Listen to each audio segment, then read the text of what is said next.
Este es el resumen semanal de la lección de la Escuela Sabática para Adultos, tercer trimestre del año 2024. El libro de Marcos. Prepara papel y pluma para que haga sus apuntes.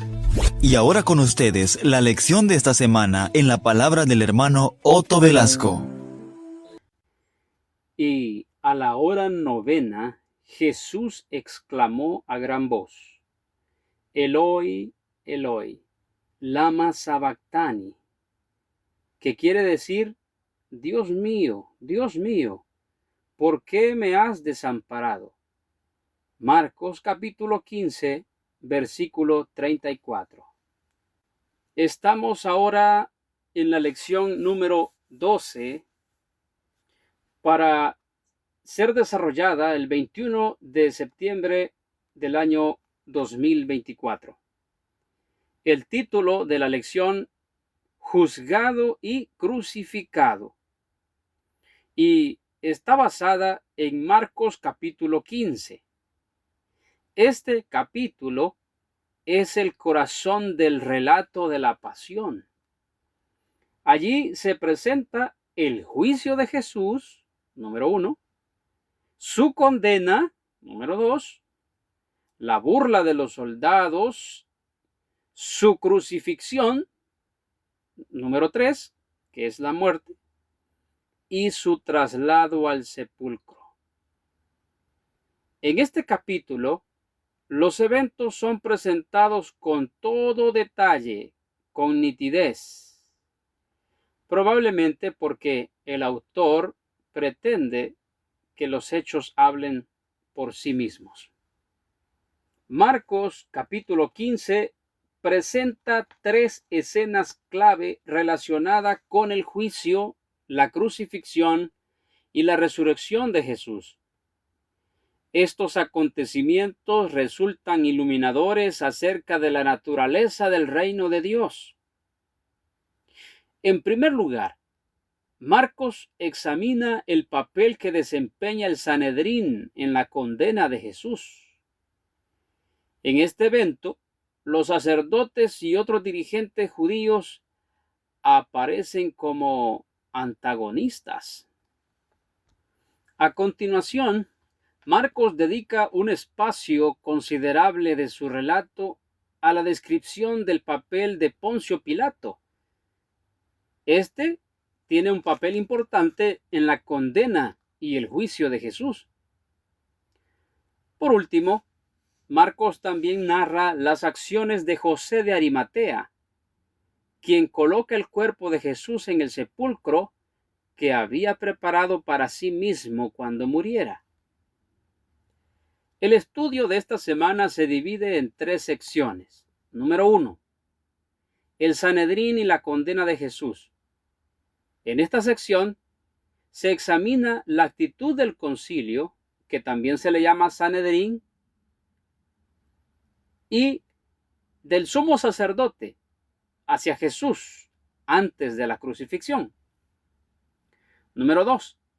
La aprobación romana de la condena de Jesús, donde se ve que realmente los judíos no podían hacer nada sin la autoridad de Roma. Esto muestra el hecho de que incluso Roma aparece en las Escrituras como representando la muerte y el Hades, teniendo derecho incluso sobre la vida o la muerte de los condenados. Número 3, vemos también a José de Arimatea y el reino de Dios, porque se dice de él que esperaba el reino de Dios. Marcos, de manera breve, destaca las acciones de José de Arimatea tras la muerte de Jesús. Ahora bien, en el resumen de esta lección vamos a ver la segunda parte de lo que hemos denominado la condena de Jesús, cuando él es arrestado, juzgado y condenado. En la tercera parte vamos a terminar concluyendo que todo esto, tanto apresar a Jesús, condenarlo y crucificarlo y resucitar, llevó un lapso de 72 horas.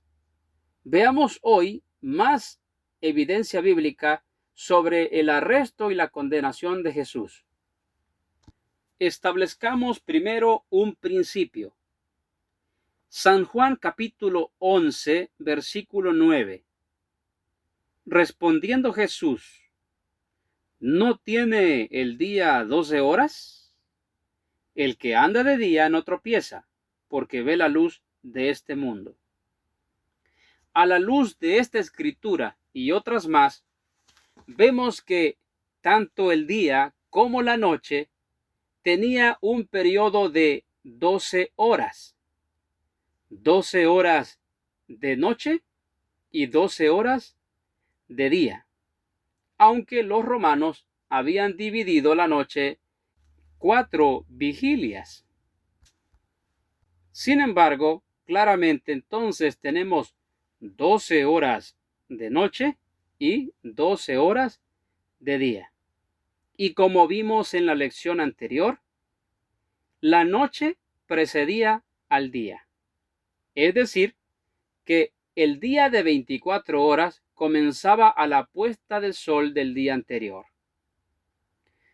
Por esa razón es que cuando recibimos el sábado, lo recibimos el día viernes a la puesta del sol, según Génesis 1. Quiere decir que el miércoles, al ponerse el sol, ya es jueves. Y fue exactamente ese día cuando Jesús comió la Pascua, según la lección anterior. Ahora bien, muchos creen y defienden y argumentan que Jesús fue arrestado, juzgado, apresado y crucificado el mismo día. Pero veamos dos citas muy importantes de la Biblia. Primero, San Juan capítulo 19, versículo 14. Dice así: era la preparación de la Pascua, y como a la hora sexta, entonces dijo a los judíos: he aquí vuestro rey. De acuerdo con este registro, vemos que Jesús estaba en el tribunal de Pilato como a la hora sexta. Ahora, ¿qué hora sexta es esta? Ahora, veamos ahora Marcos en el capítulo 15, que es lo que hemos visto en nuestro estudio, lo siguiente. Dice Marcos capítulo 15, versículo 33. Cuando vino la hora sexta, hubo tinieblas sobre toda la tierra hasta la hora novena.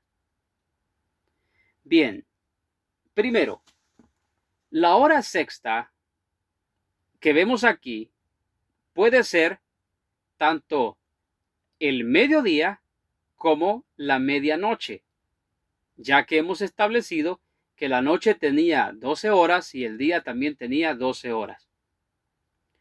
Por un lado, Juan muestra que Jesús estaba en el tribunal de Pilato a la hora sexta, mientras Marcos registra que Cristo estaba en la cruz a la hora sexta.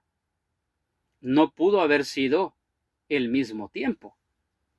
O sea, obviamente, estas dos sextas horas no pueden ser las mismas.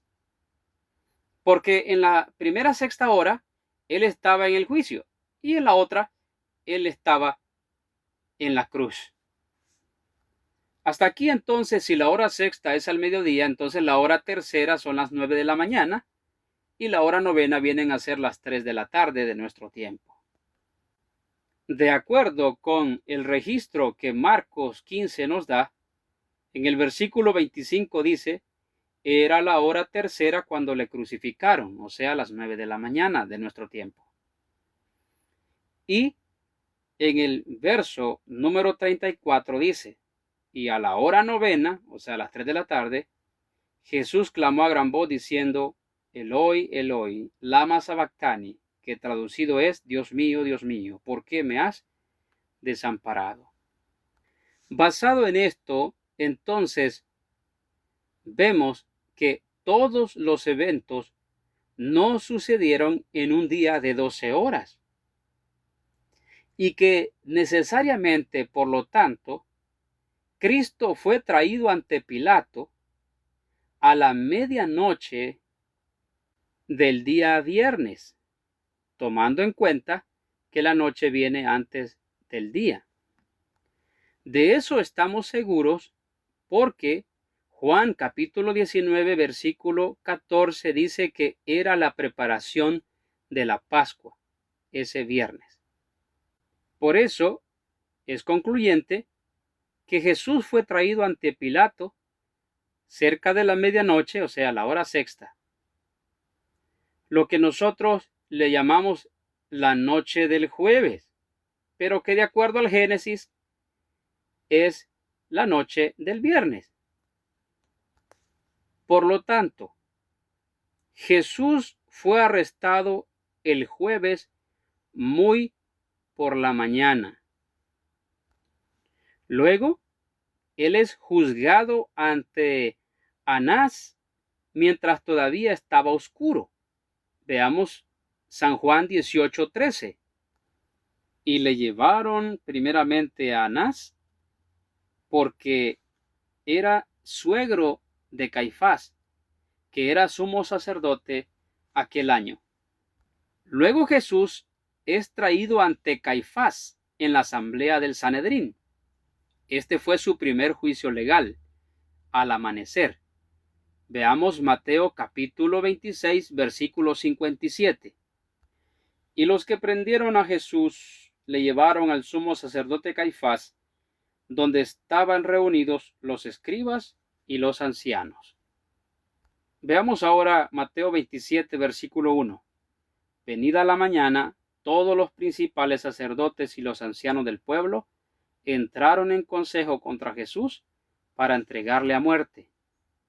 Vemos que de aquí, luego, él es llevado ante Pilato el viernes, antes que amaneciera, de acuerdo como hemos leído en Juan 19:14.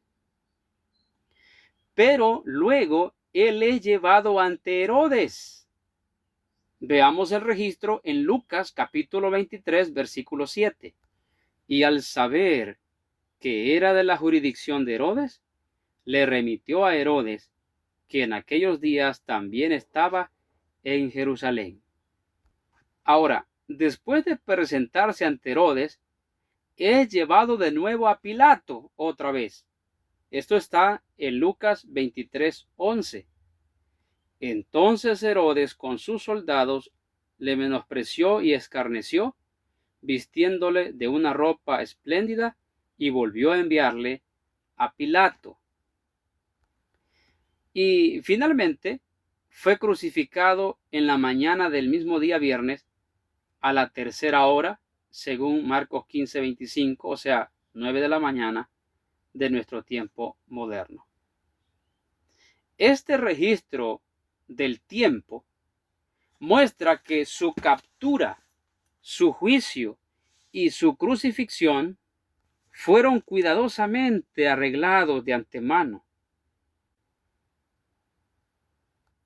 para que se llevara a cabo en la noche, muy por la mañana, para prevenir cualquier alboroto, porque según Lucas capítulo 20, verso 19, los sacerdotes tenían miedo de que el pueblo se enterara. Muy bien, para cerrar esta parte, entonces, concluimos que Jesús fue arrestado el jueves a la medianoche. Su primer juicio fue ese jueves muy temprano en la mañana. Estuvo todo ese día jueves ante el tribunal judío hasta la medianoche del siguiente día viernes. Allí, a la medianoche, empezó su juicio ante el tribunal romano, que llegó hasta su crucifixión la hora tercera de ese día. Desde la hora tercera, la siguiente que viene es la hora sexta, al mediodía. Hubo 3 horas desde la mediodía hasta la hora novena, que son las 3 de la tarde, hubo tinieblas. A esa hora, hora novena, Jesús murió. El relato bíblico muestra que después que se aseguraron que Jesús había muerto, aparece un hombre, miembro del concilio, José de Arimatea. Se dice en Marcos 15:43 que también esperaba el reino de Dios y fue osadamente a pedir el cuerpo de Jesús. Vemos la palabra osadamente, porque cuando la mayoría de los discípulos estaba lejos y la nación había rechazado el reino, este hombre, José de Arimatea, reconoció que el tiempo se ha cumplido y que el reino de Dios está cerca. Hubo otro que estuvo también a punto de entrar en el reino de Dios, y este fue Pilato. Pero él se dejó persuadir y condenó a Jesús. La presión de los líderes, la presión de la turba que lo instigaba, lo llevó a soltar a Barrabás y enjuiciar a Jesús. En el deseado de todas las gentes, dice la página 700, Pilato cedió a las exigencias de la turba. Antes que arriesgarse a poner su puesto, entregó a Jesús para que fuese crucificado. Pero a pesar de sus precauciones, aquello mismo que temía le aconteció después. Fue despojado de sus honores, fue derribado de su cargo y atormentado por el remordimiento y el orgullo herido. Poco después de la crucifixión, se quitó la vida. He aquí, mis hermanos, dos hombres de diferente decisión. Por un lado, José de Arimatea, a pesar de que se iba a enfrentar ante un poder que gobernaba en ese tiempo, osadamente pidió el cuerpo de Jesús. Por otro lado, Pilato cedió a las incidencias del pueblo y de la turba. La gran pregunta es, ¿qué factores, qué principios nos moldean y nos motivan tanto nuestros pensamientos como nuestras decisiones? Ojalá que podamos decidir por el peso de la evidencia y no por lo que dicen nuestros líderes o por la presión popular. Que la paz del cielo sea con todos.